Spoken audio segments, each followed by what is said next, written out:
हे अस्सलाम वालेकुम, this is Pakistan defence analysis और आज की वीडियो में हम प्रोजेक्ट अज़म के बारे में बात करेंगे। स्पेसिफिकली हम इस प्रोजेक्ट अज़म में पाकिस्तान की नेक्स्ट जनरेशन फाइटर एयरक्राफ्ट के बारे में बात करेंगे, जिसे आने वाली वीडियो के लिए हम पैक PFX से डिनोट करेंगे। और इसमें हम प्रोजेक्ट अज़म से मुताल्लिक हासिल किए जाने वाले गोल्स, आने वाले वक्तों में उनके एंड प्रोडक्ट्स की टाइमलाइन और इन पर होने वाली मौजूदा अपडेट्स के बारे में बात करेंगे। तो चलिए शुरू करते हैं। प्रोजेक्ट अज़म के ट्रेसेस जो हैं बैक इन 2015-2016 से जा मिलते हैं, जब 2015-16 में मिनिस्ट्री ऑफ डिफेंस प्रोडक्शन की ईयर बुक में इस चीज़ को मेंशन किया गया था कि एवरेज यानी aviation research and Indianisation department के तहत पाकिस्तान के next generation aerospace fighter jet और दूसरे प्रोजेक्ट्स को डिज़ाइन किया जाएगा। 2017 में रिटायर्ड एयर चीफ सुहेल अमान की क़ियादत में पाकिस्तान ने प्रोजेक्ट अज़म की ऑफिशियल बुनियाद रखी और उसके लिए कामरा के अंदर एक ख़ास एरिया सिर्फ इस प्रोजेक्ट के डेवलपमेंट के ज़ेर नज़र मुंतकिल कर दिया गया। बुनियादी तौर पे प्रोजेक्ट अज़म के 3 सब गोल्स हैं, जबकि एक अल्टीमेट गोल है।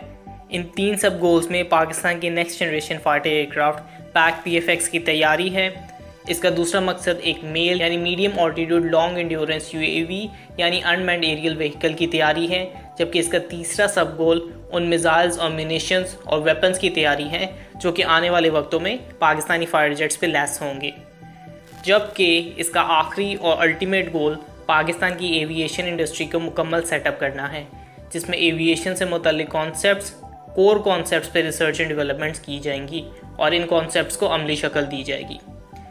नाउ अब प्रोजेक्ट अज़म के उन 3 सब गोल्स को हम ब्रेक डाउन करते हैं और उस पर की जाने वाली डेवलपमेंट पे बात करेंगे। सबसे पहले पाकिस्तान के मेल यानी medium altitude long endurance drone के बारे में बात करेंगे। Back in 2017 retired air chief के मुताबिक जब उन्होंने प्रोजेक्ट अज़म को अनाउंस किया था, उस मौके पे सुहेल अमान के मुताबिक पाकिस्तान के मेल UAV का डिज़ाइन फेज जो है अपने आखिरी मराहिल पे था।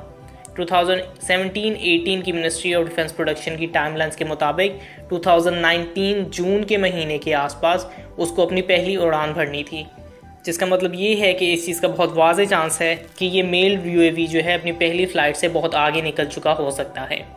ये बात नहीं भूलनी चाहिए कि मिनिस्ट्री ऑफ डिफेंस प्रोडक्शन की बुक जो गोल्स जाहिर करती है वो 12 से 18 महीने पहले के डिस्क्राइब किए गए होते हैं और उनके हवाले से इन्फॉर्मेशन जो है वो जाहिर की जाती है। बहुत से लोगों के मुताबिक आइडियाज़ 2018 में नज़र आने वाले एक बैनर के तहत ZF-1 वाइपर जो है हकीकत में प्रोजेक्ट अज़म का मेल ड्रोन हो सकता है, लेकिन ये बात जहन में रखते हुए कि ZF-1 वाइपर अभी सिर्फ एक अलावा ज़ै के एक प्राइवेट वेंचर मालूम होता है।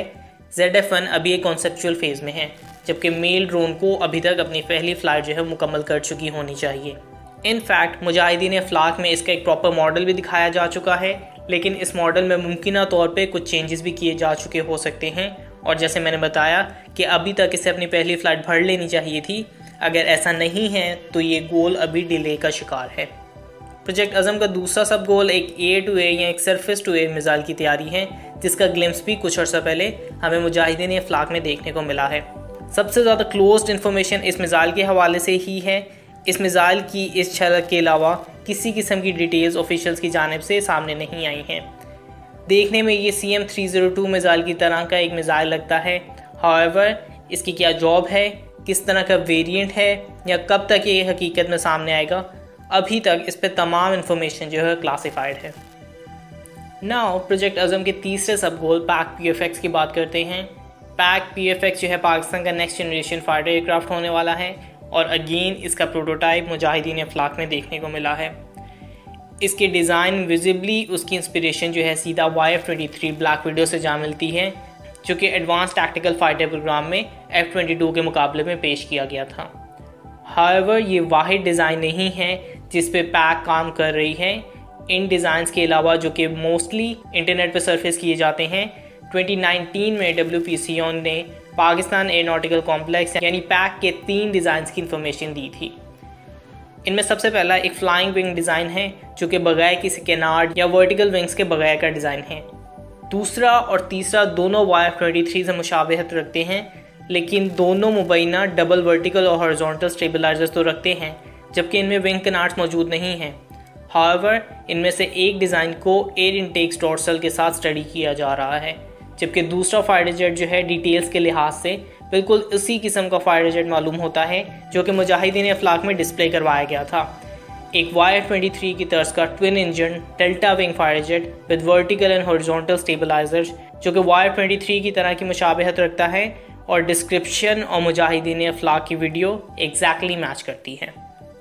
ना आमतौर पर शुमार किया जाता है कि PFX बैक PFX जो है वो फाइटर जेट असल में FC-31 या J-31 या J-35 की तर्ज पे बनाया जा रहा है। तो शुरुआत में इसमें जब इस पर किसी किस्म की इन्फॉर्मेशन सामने नहीं थी तो ये अज्यूम करना दुरुस्त हो सकता था, लेकिन इसकी कॉन्ट्रडिक्शन में अब बहुत ज़्यादा शवाहिद मौजूद हैं। सबसे पहले तो जो डिज़ाइन PFX का दिखाया गया है वो इंटायरली FC-31 से मुख्तलिफ है। इसके ए फ्लो की टेस्टिंग से ज़ाहिर होता है कि इन डिज़ाइंस की डायमेंशन को टेस्ट किया जा रहा है और पाकिस्तान एयरफोर्स इस डिज़ाइन में इंटरेस्टेड है। तो इस बात का कोई एविडेंस नहीं है कि मुस्तकबिल में FC-31 PFX के तौर पे सामने आएगा। इनफैक्ट मेरे ओपिनियन के मुताबिक PFX में चाइनीज़ इन्फ्लुएंस की बजाय टर्किश या वेस्टर्न इन्फ्लुएंस ज़्यादा होगी।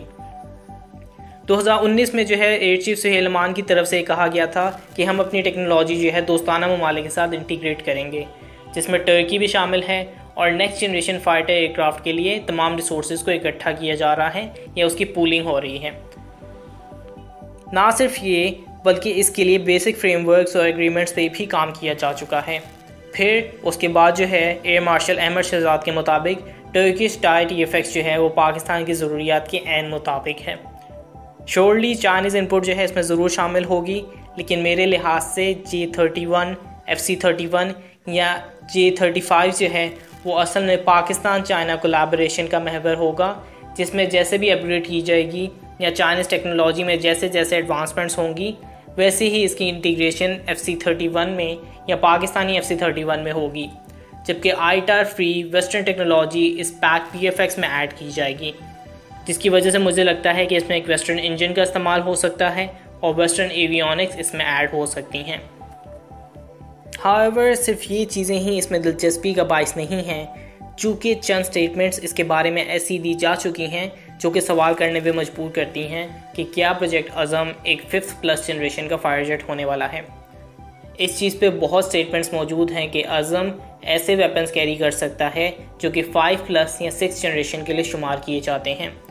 इसका सिर्फ एक ही मतलब हो सकता है कि अज़म की डेवलपमेंट आहिस्ता आहिस्ता की जाएगी और 2030-2040 तक इसे एक 5th+ जनरेशन का फाइटर जेट जो है वो सामने लाया जाएगा, जबकि इस दौरान FC-31 हमारी रिक्वायरमेंट्स को फुलफ़िल करेगा।